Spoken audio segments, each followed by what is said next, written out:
Isn't it crazy how, like, what we talk about here, and it's social strategy is actually a thing. Like, Yeah, if you it's really real life. aware of it and you grasp it and you're like, oh, snap, I can use this in real life and it'll be so beneficial.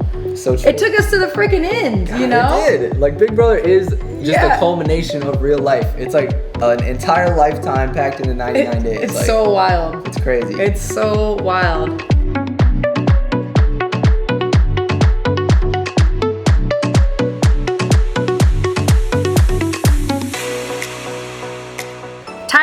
Crispen, my brother, in the house. I don't know if you guys know him or not, from BB20. So one of the best seasons out there. If you didn't know, the best. So, dude, thank you for your time. Thanks for having me. It's been so crazy because thanks for having me in my own house. It's been crazy because we were so close, like, in the house. Like, me, you, Angela, we're so close in the house. And then while we were in the house, we're like, yeah, when we get out, we're gonna hang out and all this stuff. No. And we barely get to see each other because we're all so busy. Yeah, we're all just pulled in a million directions Dude, at it's once. so insane. I don't think we were not ready for all this, but we're very appreciative. So every time I do get to see you guys, it's such an amazing time. Like, Exactly. I wish we could just, live in a house again, 99 days. Yeah, same. Let's do it again. We should do it. Starting now. All right. Starting now. We have 4 people in the house, and this is day one. Day one, okay? Day one is out first. Just so we can hang out. Dude, so we were actually talking about doing like even like a camping thing. Do you guys like to camp? We haven't camped, but Have you camped before? I've camped before. Yeah. Have you camped before? Have you camped before? She hasn't either. All right, so you two have Not glam camp. Is that what you call it? glamping. Glamping. None of that. Okay, we're pitching tents and we're gonna do all that stuff. But anyways, we're trying to talk about like doing like camping and then like a reality thing with that. Shoot. And like doing like little games like potato sack or whatever, and like doing like random stuff. And then we vote one person. Yeah, we vote over. You gotta sleep outside. You gotta sleep outside. Did we talk about that in the house? Remember, we were like, camping? what if they did like the half knot and it was like pitch your own tent in the backyard and sleep? You gotta sleep in the backyard. They should have done that this year. Oh my god, This camp. they should have. Man, what are you guys doing? I wonder if they got the idea from us. I think they did. First of all, remember that pie thing they got? That was inspired by our season. Remember that? Their whipped cream That pies pie? to the face. That's from us. Yeah, Like, we did that. Create our magic. Right. I know. Like, that made me mad. That was definitely from us. It wasn't as good because they planned it. Yeah, they planned And it. JC wasn't there. And JC was there. Can you imagine if we had to pitch a tent and JC had to sleep outside? He probably we would would've have never like heard climbed over the wall and quit and just left somewhere. Yep. Yeah. Or he would have killed. You're like, they said this is gonna be the best summer of my life. I got to pitch my own tent. I'm out. We love God. talking about JC. All right, so I'm here with Tyler, my brother from Big Brother 20, and this guy is a strategy master. He really is, and I respect your game, man. I'm a huge Big Brother fan, and there's so many different ways of playing the game. I'm sure you know this, that everyone has different strategies. There's different things that take you to the end, and the way you played it, I'm watching the season back now. I'm halfway through, Yeah. and it's good. Everything that you were doing, it's very strategic on what you were doing. And so I want to know, like, dive deeper into, like, what. First of all, what was your strategy before going to the house? What was your this is what I'm gonna do? Like, when they asked you what's my strategy, what did you say? I had a lot of different Play strategies. dumb. I already met that was Play one, right? dumb was number one, and I think it worked. So just let the hair down as much as possible.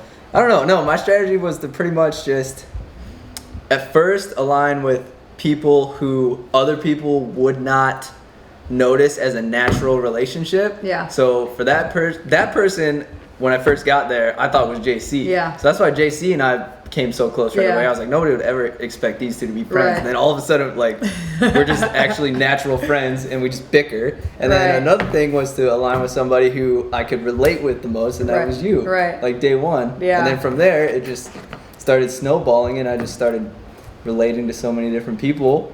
And then level 6 formed, and then we were all tied together, and before you know Yeah. it just kept rolling on. We just kept making it farther and farther, and I think that's really what really made me go far personally. Did you want to win the first HOH, or were you just kind of like, if I win it, I win it? That one was a weird one it was too. weird. It was like a like the elimination one. Yeah. So it was only, and I had already like made friendships with a lot of people playing, so I felt pretty good. But I only wanted to win that because it was only half the house. Right. So I was like one of 7 people that could go home. So right. Yeah, Did you go into the house and you were like, I'm gonna, like, were you just gonna be like, okay, I'm gonna tell certain people certain things, or like I'm gonna be really like, I mean, you were super loyal to level 6, obviously, but it's like, did you have a strategy on like what you wanted to say to people or how you wanted to go about things? Or was there like a specific like social strategy that you wanted to do? Or? I just kind of wanted to, I don't know, I feel like I've always been kind of naturally good at putting myself in people's shoes and thinking inside their head before I think inside my own head. That's huge. And I kind of just wanted to use that a little bit. And I didn't want to tell too many lies, but then again, I didn't want to be 100% truthful with anybody because like you never know who you're in there with. Yeah. No, that's huge. Yeah. That's a huge social strategy too, is like putting yourself in their shoes. Yeah. Because a lot of times people don't do that. You know, you really have to put yourself in their shoes and like, okay, man, how are they feeling? Kind of feel them out and then go from there. Exactly. You know? It's a thing I use in everyday life to, I mean, it has built empathy with me, you know, and it was a good strategy in the Big Brother house. Like, think in somebody else's head before you think in your own head. Yeah, and I think that comes off too, because I see it with you. It's like you can tell, like you are genuine. You really do care about people, and so when you care about people, it's like you put yourself in their shoes, and it just comes off like that. It's like, man, this person really is understanding me. Right. And so when people feel like you care about them, they're just like, man, you know, I trust you. Yeah. So that's exactly. huge. That's a huge thing when you put yourself in other people's shoes.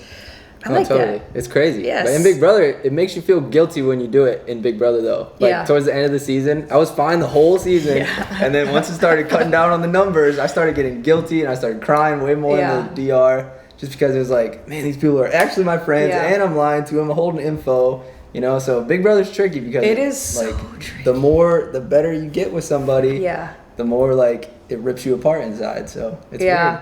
It's so hard. And a lot of people out there all the time, they'll be like, oh my gosh, it's just a game. Like, do this, do that. But no, it's easier said than done. It's like you are in a house and you build these really good relationships, but then there's a whole nother like game to it. And it's hard to separate the two. Yeah, for sure. Big Brother knows what they're doing. They know what they're doing. And it is a mind F in that house. And it really is. And it sucks and it's hard. It is so hard. Yeah, it sucks. Because you go into the game not knowing anyone, and then you go through the whole house, and then the whole season, and you just really like build genuine relationships. Yeah, you get to know people more than you could in like 10 years in 99 days, and it's crazy. Dude, Big Brother knows what they're doing. That's why they've been around for 21 years. Okay, let's get all these random people on here and just let them eat each other up. Right. Gosh. Okay. So, how do you orchestrate your outcomes? Yeah, I'd say going back to that a little bit is just putting myself in other people's shoes. You know, it's big. There's like a couple golden rules we learned in about first grade. Yeah. It was treat others how you want to be treated and put yourself in somebody else's shoes. And those are, it sticks with me every single day. Like when somebody's treating me like trash, like it's gonna come back out. Like even if they are treating me like trash, I don't want them to feel that bad, even though they're treating me that bad. You know what I mean? Like it's weird. It's tough. I forgot what it is. No, I mean that goes a long way too, though, because I mean that helped you. You know, everyone the people would trust you and really feel comfortable with you because they felt like you understood them. Yeah, that's huge. It's like it's not just about yourself and what you want and whatever outcome. It's like, again, in order to get an outcome, you are dependent on this person. If I want to make it this far, I know I have to have a good relationship with this person. In order for that to happen, I have to put myself in their shoes to understand where they're coming from. Yeah, it's almost like you're not even playing yourself. It's like you can't be in your own head at all in Big Brother. You have to be putting things out there for other people to make these actions. Yeah, that's so huge, man. That's so awesome. That's really good. See, I mean, social strategy and just being strategic on what you're doing and why you're doing it, it's a real thing.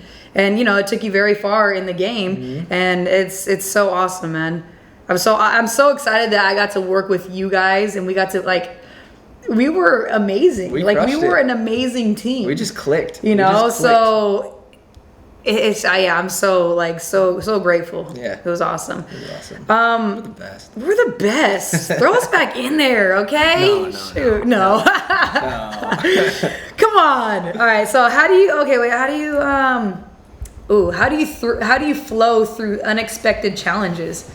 Everything in there was like, a lot of it was unexpected. We didn't know like the competitions we were about to get into. We didn't know exactly what was going to happen, but how did you flow through that? Like, I'd say, I mean, I guess I could say expect the unexpected. yeah, I guess, why not? I mean, I've always practiced preventative lifeguarding, so setting yourself up for failure is the first part of failure. Right. You know, so if you can set yourself up, lay the groundwork for things to go in the right way that you want them to go in real life and Big Brother, and that's how it's going to be. So it's like being prepared, and not just being prepared for when the worst happens, but setting yourself up for the best scenario. That's awesome. You know, yeah. that's So like in the beginning, so like not even knowing what's going on, but not expecting like everything's Yeah, gonna go great. You think about the worst case scenario Yep. and prepare for it. Yeah, that's awesome. Yeah. No, that's good, and it just makes you, it just makes life a little easier where you're not like beating yourself up because something did not go exactly how you wanted it to. What I thought was pretty cool when we were inside there, we were always very positive about like we were in sticky situations. Always. You know, me, you, and Angela, and who else? Pretty much with our like us three staying safe too, and like, damn, in order for us to all be safe, we need to do this, and we were very like we were gonna get through this. We were vocal about it. We every were time. very vocal about Yeah. it. We were like, we are gonna get through this, and we are gonna make it, and it's gonna work out just the way we want it to. Yeah, it's like the more you vocalize it and talk about the best case scenario, the more it's like it's a waste of time to sit there and like cry and feel Yeah. bad for yourself about what could happen, like the worst case, even when it's inevitable, it seems like, but it's just a waste of time because you could be thinking about ways to get yourself out of it or get yourself to the next step Right. at the same time. So just sitting there and just relishing in the bad of Big Brother was the worst thing, and that's what we did. We Yes. sat there all the time like, man, we're gonna make it. Yes. We're getting there. And we were getting very through this. confident too, and Very so confident. and that's what helped and gave us the good vibe and good energy and the good thoughts in our head to just push through. Yeah. I have a question. So I know like we all did good like being composed in there. Like what was, and you know, like even watching you in some of these competitions, like you were so composed. What would you say is like a secret? Because that's a social strategy. That's a strategy in itself too. Because when people see that someone's composed and relaxed, people are looking at you like, wow, they can control their emotions. They are good. Like they don't go out of whack if you know things go crazy. And so that's huge. So what would you say is like what's going through your head when you're going through a competition and the pressure's on and you're like, I gotta stay calm. What is there any self-talk going through your head, or what do you? It's pretty much just take it one step at a time. Take what's right in front of you and focus on that. Because if you're focusing 5, 6, 7, 8, 10 steps ahead before this part is accomplished, especially in a physical competition, like if you're hanging on a tree and you're thinking about, oh man, when's the next time it's gonna lean forward in Big Brother, and you're expecting, you don't want to fall off, like you're expecting it to fall. If you're focusing on that, then your hand's gonna slip. Yeah. You know what I mean? Like if you're focusing on your fingertips in that moment, then you're not gonna fall off. You got to take it moment by moment, step by step, and just take it easy. That's huge. Remember I remember. OTEV? Dude, I was just gonna mention that. In the OTEV competition, the one where you gotta find pieces and stuff, the one that I was out the first round, like I was like in the beginning, the first round and stuff. I got you, though. Yeah, that one. So that competition, he's just so calm, like trying to find the pieces. He had his hair down just like this, and we're all over here like, like come on. I'm saying, He was so calm yeah. and so composed. And he ended up winning the whole thing. And I think that's so secret, and like it's like a key in life too. It's like when things are going like haywire and you're just like, oh my gosh, freaking out. It's like sometimes you gotta just get it together and just stay composed. And you're like, I'm gonna get through this. Stay calm. Like just think straight, and we're gonna be good. So Especially I mean, in there, like it's crazy. The best reaction is no reaction sometimes. Yes. Yes. It gives you a second to pause and really think about it. Yeah, that's what I did, especially in physical comps. That's huge. Yeah, in mental comps, I usually didn't really know what was going on, so wait for everybody else to fail. Would you say like in real life that skill would help too, like that social strategy being like composed? Oh yeah, and for sure. Because a lot of times in social situations, like sometimes people get offended, and sometimes the person that is offending them didn't even mean to offend them. So it's not like somebody would have a cruel intention. So like I said, the best reaction is no reaction. Yep. So if somebody hurts your feelings, maybe take a second and realize maybe they didn't mean to. Yep. Like, you don't want to snap back at them right away, because then all of a sudden you hurt their feelings, And now it's an argument. And now nothing's ever going to get solved because you're having a petty little argument. Right. You know? So just taking a step back and not reacting right away. Controlling your Definitely, emojis. Controlling your emojis. That Always. competition. I mean, chin. Oh, What'd you say? God, I hated that one. What, the That hurt control? my legs. Oh my gosh, when I was watching that, honestly, I think that you were just making that way harder than it was. I was doing You and squat. Scotty too. Scotty was like straddling the Scotty thing, and didn't I'm get, like, three. I'm looking over, I'm like, dude. So, and then I saw that you like. My legs were shaking afterwards. Not even during. Afterwards, I was like, God. That's so. And sometimes you just make it way too hard on yourself, like I do. No, that was awesome though. Controlling your emojis.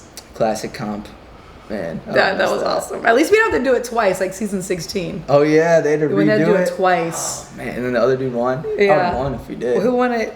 I think it was. You like said you would have Cody. won it? No, your legs would have been too No, shot. you're right. I don't even know if I could have Like- walked. Damn. Wait, were you sore the next day after I that? was so sore. Oh my I gosh. hated that. I hated that comp. You know what I was sore after that one we were holding at the jetpack? Really? Yeah, I could have remember? I legit could barely- gone for 3 more hours. Okay, first of all, you're a whole swimmer, and you have this back that's like this big, and my little back's like this. He said, I'm about to fall. I'm about to fall. Dude, oh my gosh. Like that one, Yeah. remember? Because after when Jeff came in the house and I could barely lift my Yeah, arms. you couldn't lift your arms after. You know, and I was just pushing to the limits, and I went past my limits, and it was just like, It's crazy. you were just so comfortable up there. I'm like, That was this good. motherfucker. But let's see. Okay, so how were you able to manage so many social Like complex social yeah, relationships. how'd you know? Dude, I just wow. felt what you were gonna say. Exactly. So yeah, explain. I mean, in Big Brother, it was. I thought that was the name of the game. Is like getting a relationship with every single person, finding a common interest with every single person, and then once you develop that relationship, you need to take notes. Like you need to take notes in your head. What ticks them off? Like when are they happy? When are they sad? When's a good time to talk to them? You know, what information did you tell them? You can't just. It's like in everyday life too, and in Big Brother. You can't just have a conversation with somebody and go on autopilot. Yep. You need to be expressive. You need to be taking in information about people, you know? Like, you never know when, like, you're going to be talking to somebody that could be really important for you down the road, you know? Or you never know when somebody actually needs you in that moment if you're not actually paying attention. Yep. So I took that in my real life, which I already did. Like, being a lifeguard, all I did every day was talk to everybody, like, Yeah. from anywhere. Because I was by myself over here in my stand, so I'm just going to walk around and talk to everybody. So I took that in the Big Brother house, and I would just like record conversations, record little social cues in my head. And like as the game progressed, there was just so many different relationships that I had. It was overwhelming, and it messed me up in my head. But because it was Big Brother, but at the same time, I could always remember like what my last conversation was, what every word of that conversation was that was important related to game, you know, and just kind of play this little web. Yeah. Yeah, it messes with your mind, but in real life, it's really beneficial. Oh, no, for sure. I totally agree. Like, I always say the same thing, too. It's like being a good listener. Yeah, exactly. Being a good listener and taking mental notes because it can, well, you know, it can help you with future, you know, other situations, you know. But, and I think that's a social strategy in itself is being a good listener. A lot of people don't understand, like, it's huge. It's key. Yeah. Like you said, in Big Brother, being a good listener and really... like really taking into consideration what they're saying like and why they're caring. saying and actually caring because they can feel that. They can tell if you're not listening or if you give a crap or not.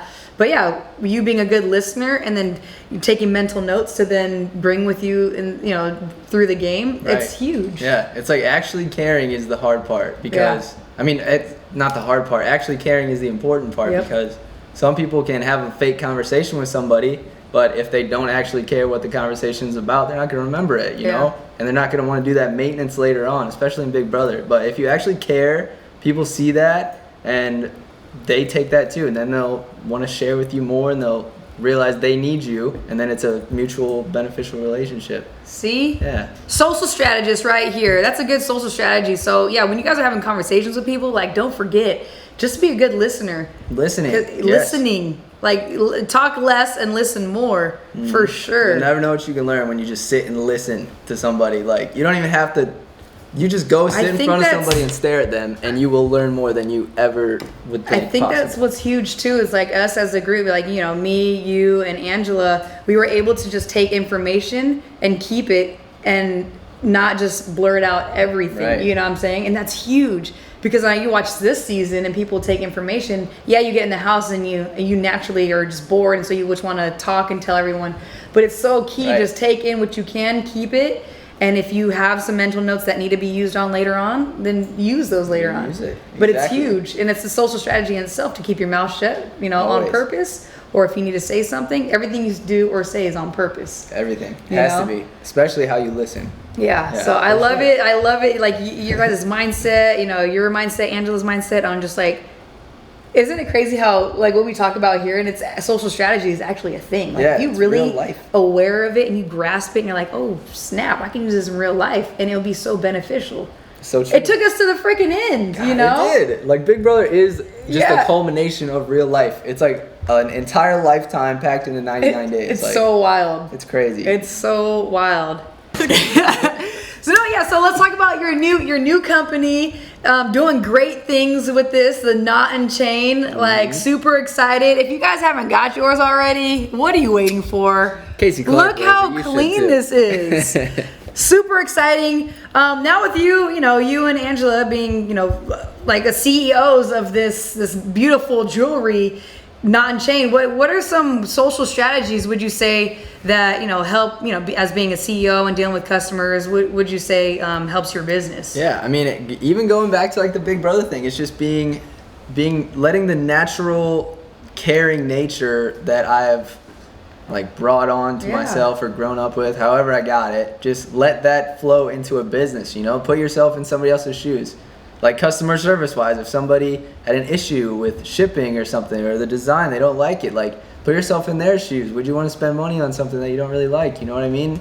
Like be caring about what you're putting out to people, so that way it doesn't come back to you in a negative way, you know? And just spreading like joy through a company and being a CEO. Like it's not always about money, you Yeah. know what I mean? It has to be about caring about people and wanting somebody to have value, you know, to value your company to enough to wear it and represent it. Like these people are representatives of our company, people that buy it, you know? So Right. we want to make sure they're happy. We want to make sure they're like expressing themselves how they feel like they should, and being themselves and just putting that out there. And that's really what it's all about. That's how you build a brand and an emotional yeah. connection with That's like a brand, so awesome. you know? That's Yeah, so it's fun. awesome. When you really care about, you know, your audience and your customers, and then giving them the best customer service, giving them the best value, it's everything. Yeah, and they exactly. feel it, you know, they Yeah. feel it.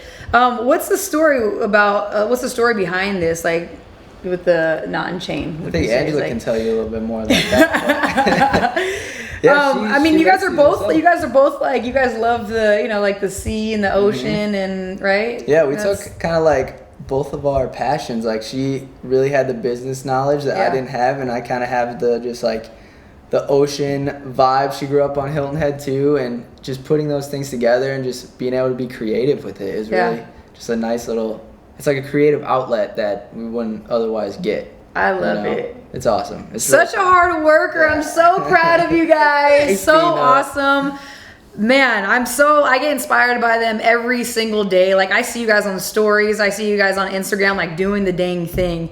And I love it. And I'm so like thankful and grateful to be a part of like the family with you guys. We're proud. I of you. cannot imagine the Big Brother house without these two. Like it's Seriously. just so crazy. It would have not been the same. It would have not been the would same. not. And it like Big Brother completely changed my life, and so thankful to have met you and Angela. You guys Yep. are my family for life. For life. And yeah, you guys, it's I love talking about this stuff like social strategy, because your game in there was amazing, you know, and it shows that there are so many different strategies. There's no, you know, like one strategy to get to Right. the end, you know, and so but it does start with, you know, treating human beings as human being caring. Exactly. And It's just like I said, yeah. the first thing I said in this interview was that I wanted to go in and make a relationship with somebody Yeah. that was like genuine, you know, and like look where it led us. It Right. led both of us to like where we are now. It's like crazy. it led us together because we didn't see our relationship right away, and then we did, you know. And It's then so wild. We were just right off the bat. JC, we're all still friends. Like once you have that natural relationship,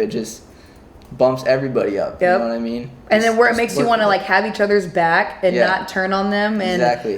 even though I feel like we had a good, relationship with everyone, even the other side of the house, but it wasn't as strong as what we had inside the house. Right, And the right. vibes that we had. But yeah, it goes a long way. Sure does. Those natural and actually caring. That's what it's all Actually about. caring. Actually care. I love you. You're amazing. Love you. Thank you Let's for go, having baby. me. Let's BB20. go. You're welcome for having me at your house. Thanks for having me at my house. Again. There it is, guys. Tyler Crispen, my brother. We made it to final two. Remember at the final two, we were like, okay, how do we hold hands? Was it waffle? We're like, or we're going was it waffle or are we going what did you this call it? way? What was We it? went Like waffle. Hamburger? We I did know, this. This is waffle, but what was Hamburger. this? Hamburger? Yeah. we waffled. We definitely waffled that boy. So, no, it's awesome. Okay, cool. Anything else you want to say about Knot and Chain? Like, where can you find Knot and Chain? You can go to knotandchain.com. You can search Knot and Chain on Instagram. We share some cool stuff. N-A-U-T. N-A-U-T. Yep. And Chain. And Chain. And you guys got an Instagram. Instagram. And you guys got so many different things. Necklaces, bracelets. Check it out. These You guys are like these are beautiful. handmade by the So, beautiful Angela handmade. Robbins. Yes. This is awesome. So get yours, guys. Love you. Love you. Thanks, dude. That was awesome. Good.